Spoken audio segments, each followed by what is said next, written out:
তাদের কথাবার্তাই তো আপনারা এই যে ফেসবুকে আপনারা শুনেছেন, অনেকেই দেখেছেন। প্রথম কি দলে তারা কথা বলতে সবাই তো আপনারা দেখেছেন, গোপন তো কিছু নেই। অর্থাৎ তীব্রসাদের জন্য ছাড়া আমরা আর কারণ তীব্র যা হবো জীবন দেবো তীব্রসাদের জন্য। পয়লা জাতি পরে পার্টি, এতগুলি কথা বলার পরে এও আবার তারা বলেছিলেন বিজেপি মানুষের শত্রু, বিজেপি মানুষের শত্রু, মানুষের প্রতারণা করে ওরা মুখে কথা বলে কাজে উল্টো করে এইভাবে বিজেপিকে মানে আঘাত করবার তারা চেষ্টা করে আসছিল। আর নির্বাচনের ঠিক মুহূর্তে গ্রেটার ত্রিপুরার লালদা রাজ্য নাম দিয়ে অনশন ধর্মঘট বসলেন ওই বরগুনা পাহাড়ে। বললেন কি বললেন, এবার আমরা দৌড়বঙ্গা পৌঁছ নিয়ে বসেছি, যতক্ষণ না পর্যন্ত তীব্রসাদের জন্য আলাদা গ্রেটার ত্রিপুরা না হবে ততদিন পর্যন্ত আমরা এই রাস্তায় উপস্থিত থাকি, এখানেই আমরা হারে প্রাণ দেবো, তো আমরা উঠবো না। ওই ছেলে মেয়েরা তার অন্তরে গোপনে মনের মধ্যে এই যে কুটিলতা ভোগ ষড়যন্ত্র এগুলো কিছু জানতো না, কোমল মতে মনে করেছিল তারা হয়তো নেতারা ঠিকই বলছেন, নেতার কথা মতোই রাস্তায় বসে থাকবো, উপস্থিত থাকবো আমরা। ঠিক আছে, আমরা কি দেখলাম, সেই অনশন ধর্মঘটের প্রথম বক্তৃতা দেবে, সবাই জড়ো হয়েছে, বক্তৃতা দেওয়া পুরোই হয়নি, কথা বলবার সঙ্গে সঙ্গে মোবাইলে জানিয়ে দেওয়া হলো, আরেকজনকে বললেন ওই তাকে প্রদ্যুৎকে বলো যে দিল্লি থেকে খবর এসছে আপনাকে দিল্লি যেতে হবে। সঙ্গে সঙ্গে ওখান থেকে উঠে বললেন আমাকে এখনই দিল্লিতে যেতে হবে, আপনারা থাকুন, আমি দিল্লি গিয়ে কিছু না কিছু নিয়ে আসবো, ততক্ষণ পর্যন্ত আপনারা বসে থাকবেন, আমি উপোস থাকবো দিল্লিতে গিয়ে, আপনারা উপোস থাকুন, দিল্লি থেকে ফিরে এসে একসঙ্গে খাওয়া দাওয়া করবেন, অনশন ভাঙবো আমরা।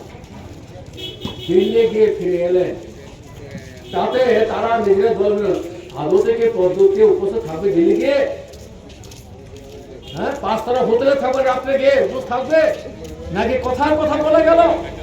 তাদের মধ্যে অনেকে সন্দেহ করেছে আদৌ পদ্ধতি থাকবে তো উপস্থিত দিল্লিতে গিয়ে, ঠিকই তো তিনি দিল্লি থেকে উপস্থিত থাকবেন কি কেউ তো দেখবে না, খেতেও পারে।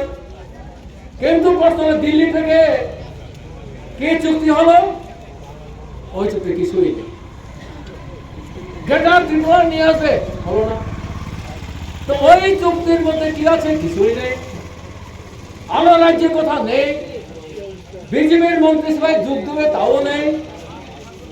তাহলে উপজেলাদের ওই যে মানে লোকসভা টেবিলে পড়ে আছে আজকে অনেকদিন ধরে, বিজেপি ক্ষমতা আসার পরে এটা টেবিলে পড়ে আছে, এটা হচ্ছে অষ্টম তফসিল আছে, অষ্টম তফসিল অন্তর্ভুক্ত করা, এটা ওই চুক্তিটা আছে কিনা এটাও নেই।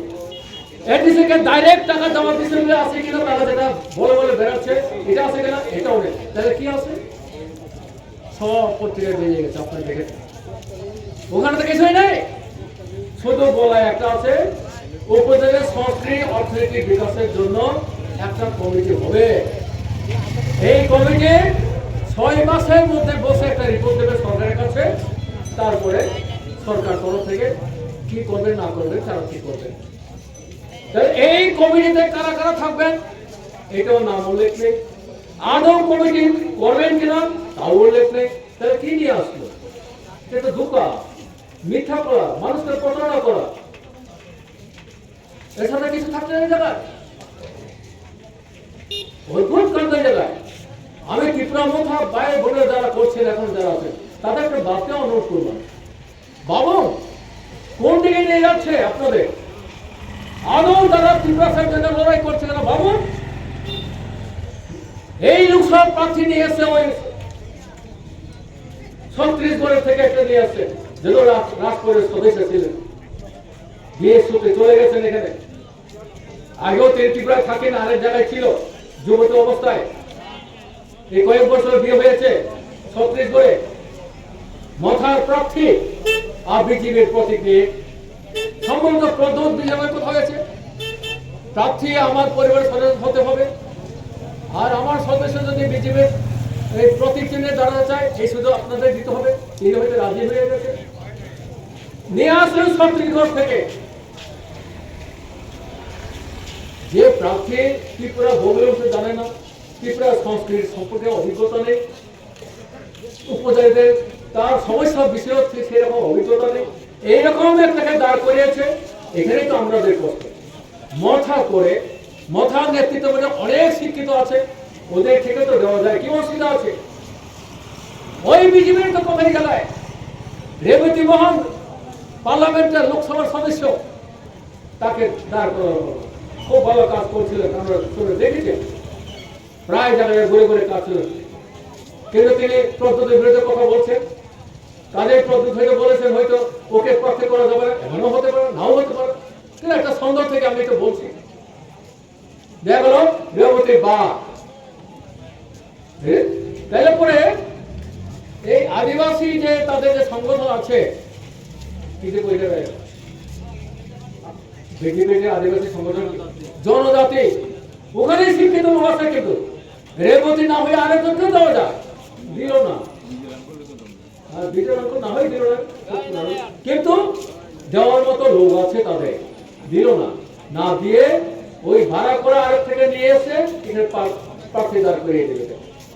কি রকম বিষয়বস্তু ছিল আপনার বাবু, কোন যাচ্ছে? ওই পশ্চিম ত্রিপুরাতে একই অবস্থা, যেখানে নির্বাচন হয়ে গেছে, কেন্দ্রীয় প্রতিমন্ত্রী প্রতিমা ভৌমিক তাকে দাঁড় করানো হয়। বিপ্লব দেব এমনি লোকসভার সদস্য, রাজ্যসভার সদস্য, তাকে ওখান থেকে এনে আবার লোকসভায় প্রার্থী দাঁড় করে দিয়েছে। কি হচ্ছে? যাও, এটা তাদের আগ্রহটা দলের ভিতর, সেটা প্রায় আমরা বলছি। কিন্তু পূর্ব ত্রিপুরা আসনে মথার উপযুক্ত প্রার্থী হওয়ার মতো দুর্বল থাকা সত্ত্বেও তাকে না দিয়ে বাইরে প্রার্থী দাঁড় করেছে, এটা হওয়ার কথা ছিল। কাজে আগুন কামড় গত 7 বছরে এই রাজ্যে বিজেপি সরকার এখানে ওই কেন্দ্রের মতো 50,000 মানুষের বেকারের চাকরি পরিস্থিতি দিয়েছিলেন, 1,000 চাকরি দিতে পারে। আর যে যতটা চাকরি দিতে পেরেছে এই বিজেপি সরকার, মানিকসর সরকার, বিপ্লবী সরকার, বিপ্লবের সরকার যতটা চাকরি দিতে দিয়েছে, এর মধ্যে তাদের দেখা গেল কিছুদিন আগে কৃষি দপ্তরে চাকরি হয়েছে, বেশ কিছু লোকের চাকরি হয়েছে। ওই এটা আমিও কৃষি মন্ত্রী ছিলাম, আমি থাকতে একটা ইন্টারভিউ হয়েছিল, ওরা ক্ষমতা এসে বাতিল করেছে। পরে ইন্টারভিউ নিয়ে বেসরকারি একটা সংস্থাকে দিয়ে ইন্টারভিউ নিয়ে এই কৃষি দপ্তরের লোক নেওয়ার তারা ব্যবস্থা কি করলেন? পশ্চিম বাংলা থেকে কয়েকশো বেকারকে কৃষি দপ্তর ঢুকিয়ে দেওয়া হচ্ছে।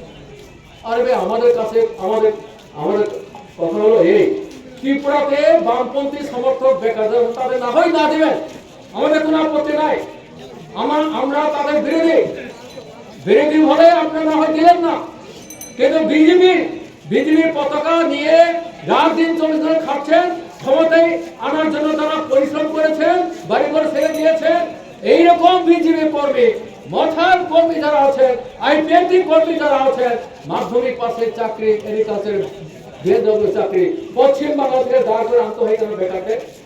কেন দাঁড় করতে হয়? দেন না বিজেপি সমর্থক বেকারদের দেন না। আমার ত্রিপুরার সে বিজেপি হতে পারে, আমার ত্রিপুরার বেকারের চাকরি হবে, এটা আমাদের ভালো কথা, এটা আমাদের আনন্দের কথা। কিন্তু না হলে ওই পশ্চিম বাংলা থেকে সম্ভবত রোজগার করার জন্য পশ্চিম বাংলা থেকে নিয়ে এসে এখানে চাকরি ঢুকিয়ে দিচ্ছে। ওখানে আমাদের সন্দেহ আছে উপজাতি তফসিলি জাতির সংরক্ষিত যে ব্যবস্থা আছে প্রত্যেক চাকরির ক্ষেত্রে, ওইটা আমরা পালন করে কিনা সন্দেহ আছে। আমরা বলেছি কজন উপজাতি নিয়েছে, তার মধ্যে 100 জনের 30 জন নেওয়ার কত নিয়েছে, তুমি আমাদের জবাব দাও, তুমি আমাদের তথ্য জানাও। এখনো তথ্য দেয়নি ওরা, মানে প্রতিটি ক্ষেত্রে তারা